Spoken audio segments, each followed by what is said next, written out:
Hey traders, this is Christian from Hertz Tribeca Trade Group, and this is your end of day and end of week video for the week. So risk disclaimer in front of you: everything that we're going through is for information purposes, not giving out any advice or recommendations. Wow, it's been a long week, and I'm going to keep this video on the short side for you guys today because it is St. Patrick's Day. Happy St. Patty's Day, and I hope everybody's going out and doing some type of celebrating, or at least going outside and getting some air. It's finally nice out in New York City. You can kind of see that or not, but let's see if I could change the screen. I don't know, but maybe not. I need another setup for that. But finally, the weather's been so poor, and it's nice to see it kind of clear up at the end of the week while it's St. Patrick's Day. So that said, let me get into this kind of quickly. Themes of the day.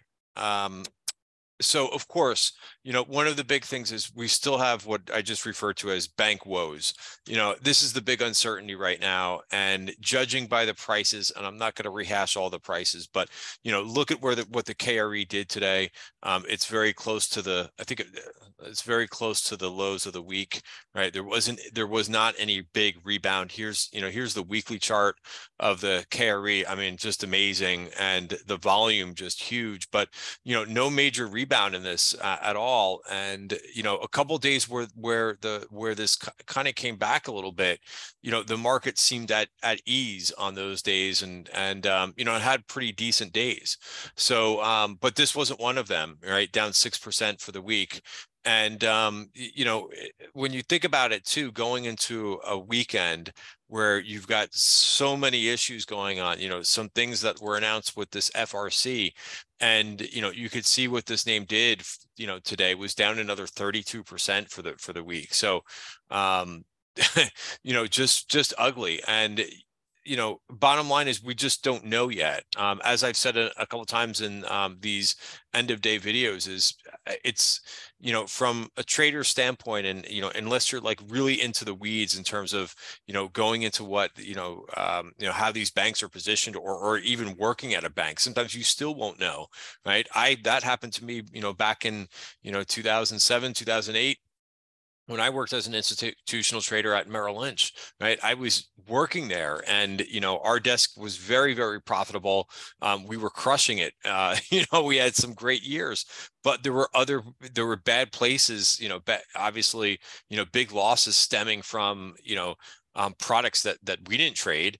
So even if you're there, you don't know. So bottom line is you just need more time to kind of go by, and we'll need to see that the price will know. And as you see prices rebound, which they're not right now, that's your indicator, right, that things are improving, and right now they're not. So that's number one. Again, sorry to spend I try to keep it short, but these are complicated subjects. Also, right, what is volatility telling you right now, right? How did we finish for the week, right? Well, here's the VIX, and the VIX was up another 10%. Amazing, these back and forth. I'm seeing this in a lot of different places, right? Just all over the place, right? Up, then big down, up, big down, up, right? Take a look at the terms of this, and in terms of bonds, right? It's kind of a similar thing going on here, right? Up, down, right? And here, that's a 30-year. ZB is the 30-year bond ETF, and this is ZT. This is the 2-year note, but same thing. Big up, then down, big up, down, big. So it's pretty remarkable, like the volatility that is happening on a day-to-day basis in bonds, the VIX, small caps, and the banks. So I mean, when the conclusion of like going through some of these things, you're getting kind of turned around every day, but you really can't make too much of a conclusion yet, right? You have to let it play out, where the volatility kind of comes in. And if the volatility stays high, what does that mean in terms of a trader, right? And what you should be doing, right? To me, it means carrying less than normal risk, right? And being light. And of course, we've talked about this a couple of times during the week too, like giving what trading what the market is giving to you, right? And that's some really good, like day trading, right? It's harder to position in these types of moves that you're seeing every day for swing trading because we don't have a very consistent tape, right? Even though they're big moves on a day-to-day basis, there are some things that did trend for the week. I'll get to that in just a second. But I just want to get through the rest of this. So bonds back and forth, volatility staying high. Here's also what the VIX looks like. All right, we'll start to kind of look at some weekly charts. Right. Well, what does the weekly chart look like? The weekly chart kind of sometimes what the weekly chart does, at least for me, is it kind of removes some of the noise because you look at that daily chart in the VIX and that back to back, up down. It's hard to get a read on that. The weekly candle for the VIX does look a little bit toppy, right? Why do I say toppy? Because you've got these very long, wicks on these candles, right? And that usually means that they're kind of toppy. But I would still, even though the candlestick looks toppy to me, I would still note the overall level, and I think that that's important. Where the VIX closed at 2550, right? That's high volatility. Bottom line, right? So, and here's also, let's just bring up TLT, right? Here's TLT, which again, you could argue that this is good or this is bad to see TLT move up and rates go down. Right. I'm not going to talk about that. I'll talk more about that for members over the weekend, as we talked a little bit about that in our midday video as well. All right. And gold had a big week. So I'll start with the weekly charts there. And again, here's the performance for the day. You could see again, look at the breadth on the left side. We had strong market breadth yesterday, but we had weak breadth today.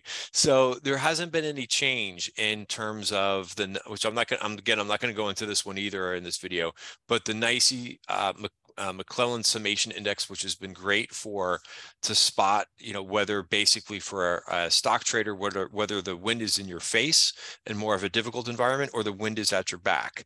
We know that basically the wind has been in our face because there's been more decliners versus advancers for more than a month now at this point. So, and that's been the trend, and there's nothing really new to report there. I was going to talk a little bit about gold because gold got a lot of attention. I'm going to shift over to this weekly performance. Gold was up 5.7% for the week. So, is this time to go all in on gold? Certainly, we're seeing bullish option activity. We saw bullish activity in a bunch of gold miners. Sorry, it's been a long week, so I'm going to mess up here a little bit in this video a couple times. Look at the volume here. So yes, there's been bullish option activity in gold miners as well as gold itself. There was one trade, if I can find it very quickly, just to kind of give you a sense that caught my eye. There was an opening. There was this one here, which is opening 19. I think this was the one that I was referring to. This was well, this is for today. So maybe they unwound this and rolled this to the May 30. Excuse me. This is May, not March. Like I said, I'm going to make a few mistakes here because it's been a long week. So this was the May 205 calls, right, in GLD. And GLD is trading at GLD is trading right now at 183. So those are some pretty far out of the money calls, right?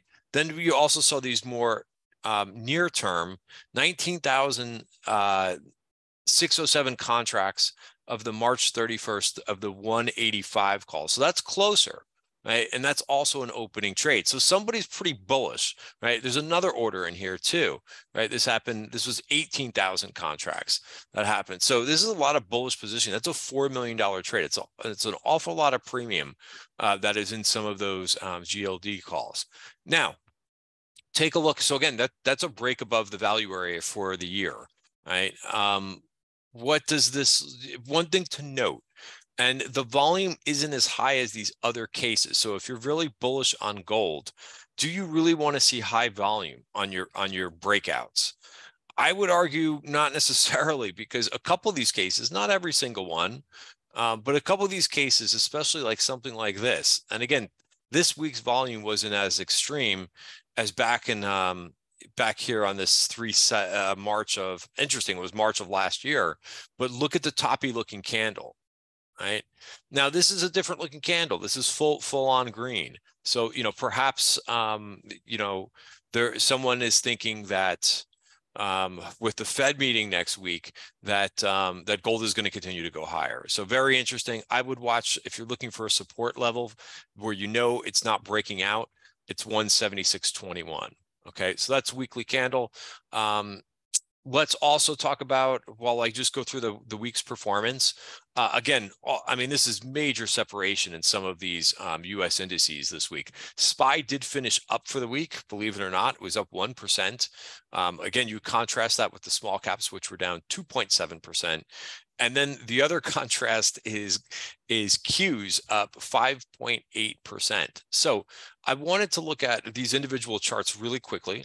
Again, trying to keep this video short, but here's where we are in terms of the S&P futures, or if you like SPY, whatever you prefer. They're both the same thing, just a different way to execute. It's a different product, but they track the same thing. Notice where the candle closed for the week, right?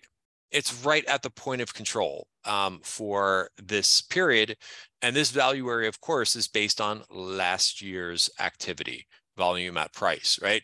So where the point of control is where the majority of the volume was for last year. So we're like in a major indecision area of this market, right? So you don't have a bullish signal on the weekly chart, and you don't have a bearish signal either. So that kind of also just, to me, says, if you don't have a great signal on a weekly chart like this, how do you maneuver? Right. Well, you're kind of in a wait and see, and in my opinion, you keep your risk low, and you make adjustments to your trades. There was a great question that I had today. Every Friday we do a Q&A at Tribeca Trade Group, and so I try to answer as many questions as possible and go over some of the big themes that we're seeing, some of the things that really stand out to me. But there was a great question by a member today and said, "Hey, you're a trend trader. How are you, trend trading with with this volatility that we're seeing and so forth?" And you have to make adjustments. You can't do exactly what, this was a beautiful trend, right? Great market for trend trading. This is not. So you have to make adjustments. One of which is you could still track names that are in uptrends, right? The semis had a very big week today. I've been all about the semis over the last month, right? But it doesn't mean that it's going to be a continuous trend. And as whippy as this market is and the level of volatility, you could, the main thing is to keep an eye on these trends, and note that you don't have to be in these trades the whole time, right? You could be a little bit more strategic, right? And buy the dips, right? And sell the rips a little bit, right? That has worked. I think the best, even names that are trending, right? Because still names have been erratic. So you could still have even though this is not as a trending market like we've seen, you could still adopt a trend trading philosophy, but you don't have to be in certainly you don't have to be in every trade that looks like a trend, because there's been a lot of failures. And you can kind of pick your spots and stick to names, keep those names that are trending on your watch list, but be strategic with your entries and your exits. All right, that's how I'm kind of handling it. And of course, keeping lower risk exposed to the market while this is shaking out. All right, so and that's something too. So I also will bring up the Qs. They're also right in the a little bit away from that point of control, but it's kind of right in the middle of the value area. Did have a nice bullish engulfing candle for the week, but so that's a good thing, a bullish engulfing candle for the week, but we're still in a sideways pattern. So that's also something important to realize. So I would say this too, given the volatility and the back and forth price action that I had already mentioned, I would give yourself a pat on the back, and again, maybe have a beer for St. Patrick's Day, because this has not been an easy market to trade. And if you've made it this far, and you're hanging in there, and you're having better, one of the things that I said today, once we kind of realized that, after the first 15 minutes and noticed that the breadth was poor, that bonds had such a bid to them, gold was strong, I said, hey, today's not going to be a great day to trade on the long side. So your goal on days like this, where the market was down, even though the Qs were down today too, is to not give back the profits. So if you had a very good day like I did yesterday, my goal was to not really trade too much, and not give back by forcing trades in a tough market. All right, things like the market breadth really give us clues on the day that we're going to have. So that's it, guys. I'll leave it there, basically for the week, just to kind of look at this performance again. Big outperformance by growth for the week. We've got a big meeting for next week. I don't think really the market has a good idea of what's going to happen. This is for the Wednesday meeting, right? I think that's going to be very interesting to see what Powell says. Just where we were a week ago, this is March Fed Fund futures, which were implying, remember, this is just a week ago, right? That they were implying that that they were going to raise interest rates by 50. Now it's in the middle of, again, I'm just looking at what the market is pricing in, but it says 15 basis points, 1.5. So we don't know if they're not going to do anything, or if they're going to do 25. And of course, we could look at the Fed Fund futures overall, right, and what that's going to tell us. But it's telling us that we could actually get a rate cut in July. So we'll see if Powell kind of confirms this pricing, but I think that's going to be very interesting. And be patient with this market. That's something that I talked about a lot, I think, in maybe Wednesday's video, just being patient and really only trading A+ setups. And I think if you're going to dabble with some other stuff, personally, I keep your position size small. All right, guys, that is it for the weekend. TribecaTradeGroup.com is where you can learn more about our trading room and what we do during the day. As always, I encourage you to check it out. And I'm here to kind of show you what I trade, and also try to help as we go through this process of a sideways market. Eventually, it won't be a sideways market. It's either going to work up or down, right? And we're going to be on top of that as the market decides to turn whenever it wants to finish taking its sweet time making a decision. But I think there will be plenty of opportunities when that comes up. Have a great weekend, guys.